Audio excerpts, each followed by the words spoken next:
All right, let's dive right in. Today, we're traveling back in time, way back to ancient China. Ancient China, always a good place to visit. We're tackling a big one today, the origin story of Chinese characters. Oh, now this is going to be fascinating. I can't wait to hear more about this. We've got this excerpt called Pasted Text, lays out the whole legend of Cangjie. Cangjie, okay, I'm intrigued already.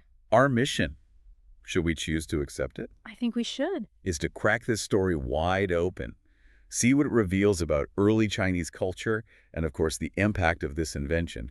Huge, right? Absolutely massive. Writing, I mean, where would we be without it? Nowhere. But think about it for a second. No writing at all. Whoa. Mind blown. And that's where this myth starts. Okay, so no writing. What did they do? You've got knotted ropes.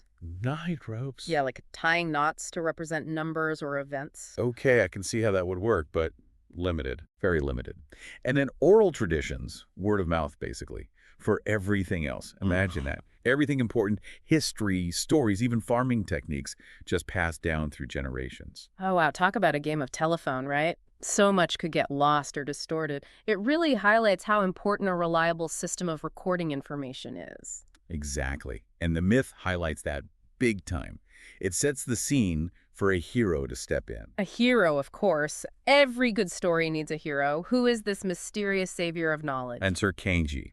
And not just any historian. Oh, no. This guy, legend has it, was born with 4 eyes.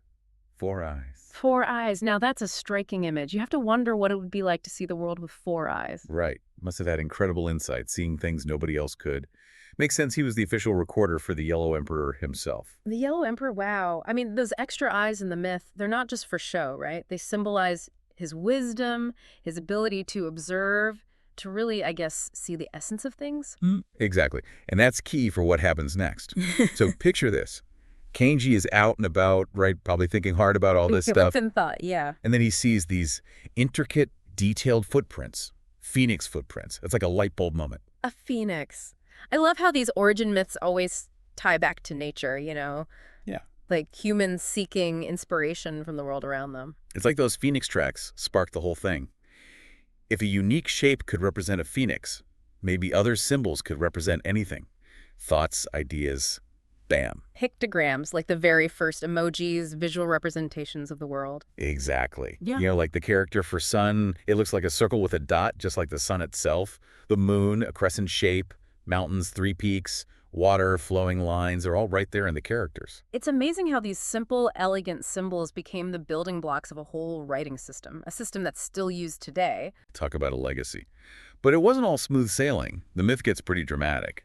When Cangjie invented writing, millet rained down from the sky. The heavens themselves were celebrating. Divine approval, right. Like the gods recognized how important this invention was. But then at the same time, all the ghosts and spirits start wailing. Wailing? Why wailing? It doesn't sound very celebratory. They were terrified.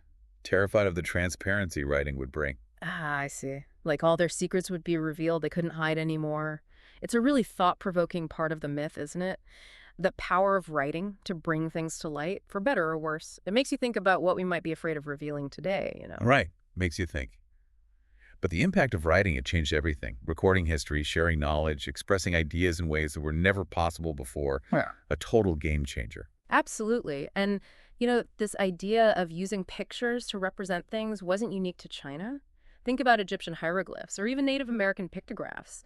Humans across cultures were finding similar ways to express themselves and record their experiences. Totally. And it all started with Cangjie, at least that's what the myth tells us. He's still honored as the ancestor of characters. Ancestor of characters, that's a pretty awesome title. He even has temples dedicated to him, right? It shows how deeply this invention is embedded in Chinese culture. But we should probably acknowledge that the real story is much more complicated. Language evolves over time, with countless contributors. Right. It's not like one guy just sat down and invented the whole thing overnight. But the myth of Cangjie captures something essential, that awe we feel about writing and its power. It makes you think, doesn't it? It really does. Cangjie's story reminds us of human ingenuity and how even the simplest things, like footprints in the sand, can spark incredible discoveries. And it leaves us with this question. What other ancient inventions, maybe even just ideas, continue to shape our world today? What stories are we telling about them?